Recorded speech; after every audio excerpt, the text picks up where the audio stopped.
yang udah ngatain orang itu mantannya lewat live, ditonton semua orang banyak banget. Abis itu datang ucuk-ucuk nganter anaknya. Lu kagak diajak, lu nggak usah nganter. Sama buntelan juga itu yang nggak tahu diri juga itu buntelan.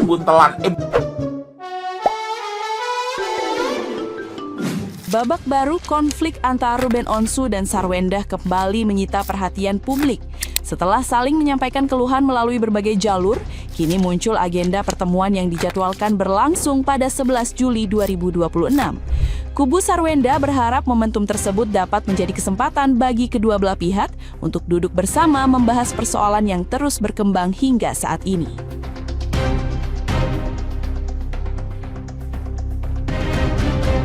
Melalui kuasa hukumnya, pihak Sarwendah menegaskan bahwa undangan tersebut ditujukan langsung kepada Ruben dan Sarwendah, bukan sekadar perwakilan hukum mereka. Menurut pihaknya, penyelesaian konflik akan lebih efektif jika kedua mantan pasangan hadir secara langsung, mencari titik temu. Langkah ini juga disebut penting demi mengurangi dampak perselisihan yang selama ini turut dirasakan oleh anak-anak mereka bersama.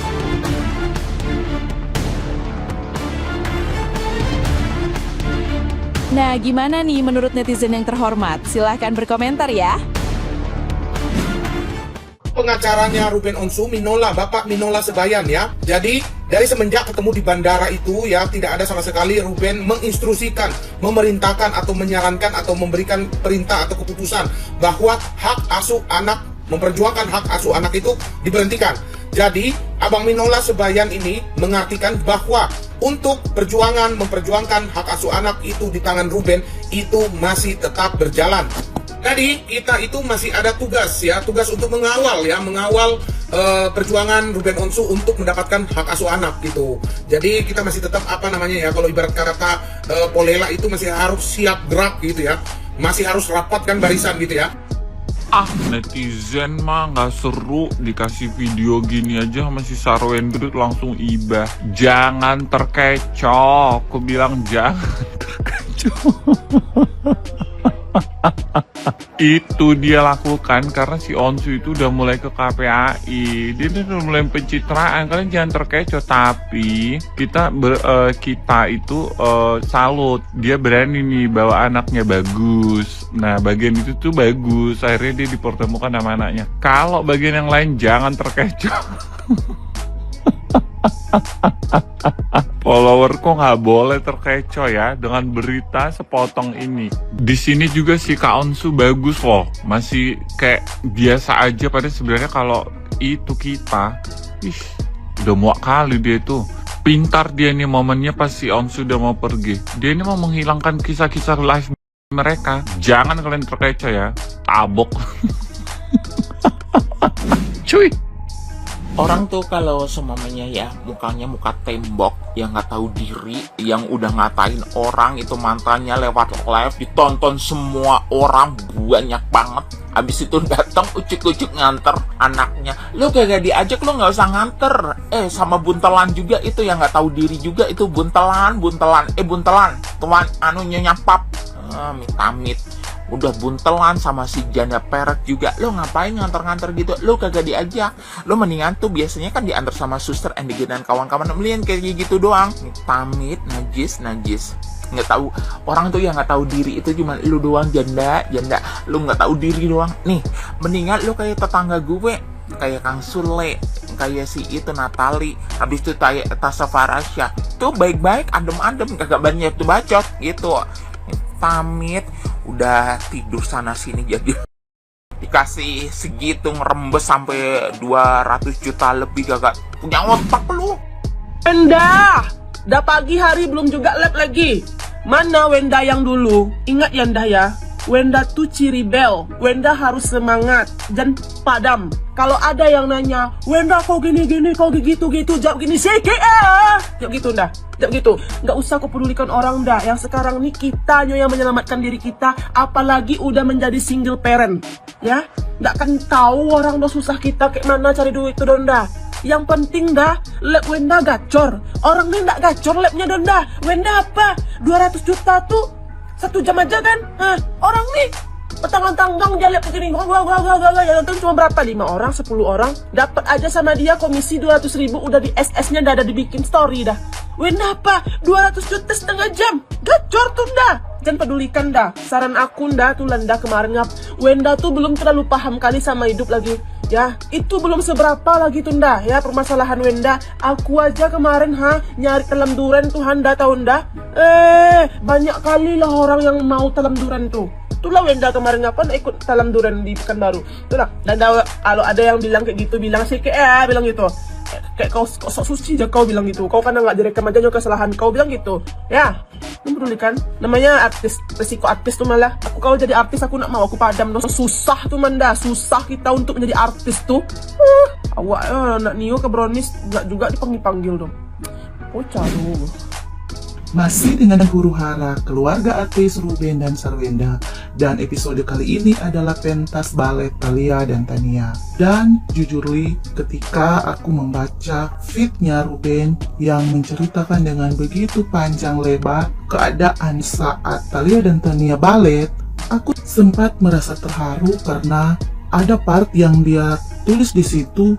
Dia menerobos masuk ke dalam studio dan sehingga dia bisa bertemu dengan Thalia untuk foto bersama dengan gurunya.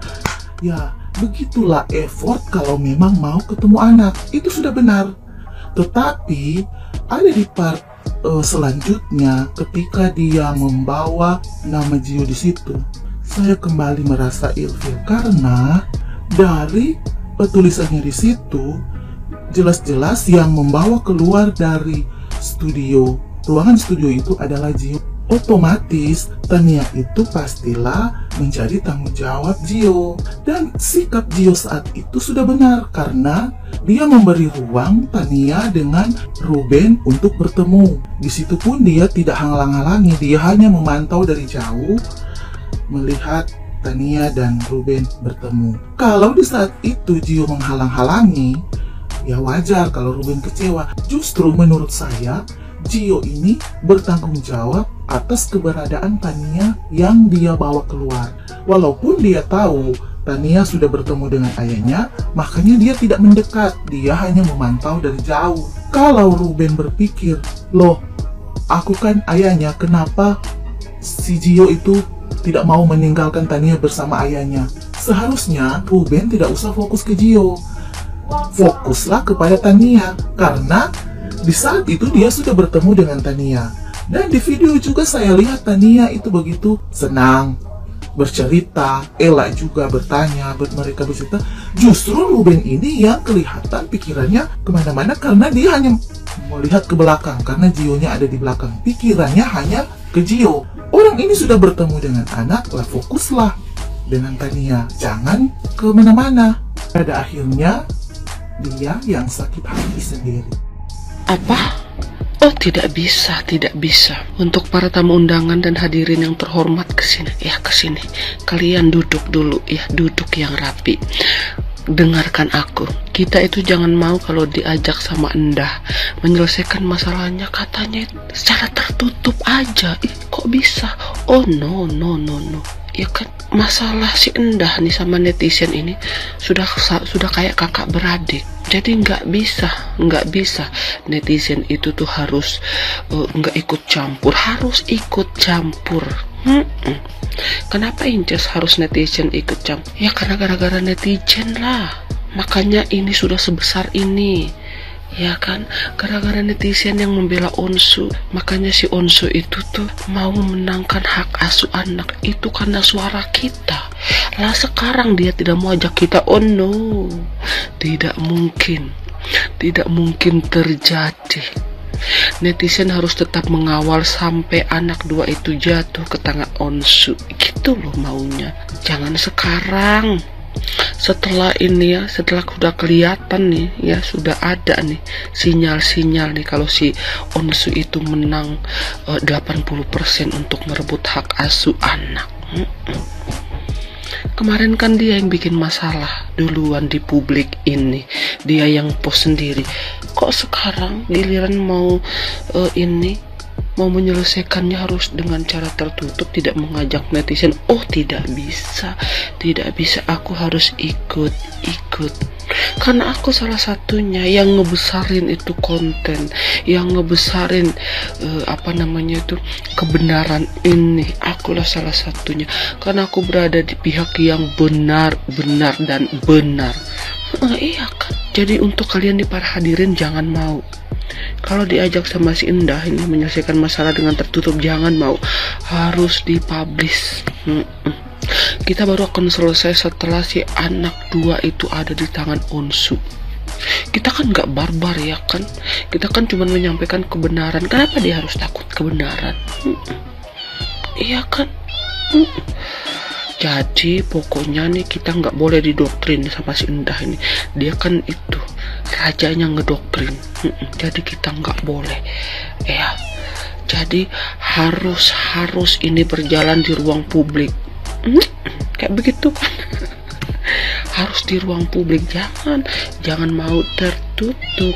Ya, nanti ada aja nanti perbuatannya, ya kan, dalam mempengaruhi si Onsu. Jangan mau ini surat terbuka untuk Ruben Onsu. Jangan mau ketika si Indah itu tuh ngajak menyelesaikan masalah dengan secara tertutup. Jangan ya. Ingat, netizen ini berpihak sama kau. Gara-gara netizen ini nih kau tuh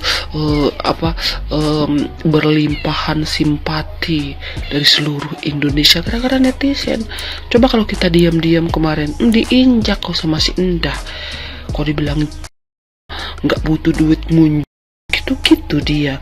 Terus giliran sekarang karena sudah mau kalah, maunya tertutup. Jangan mau, ya kan?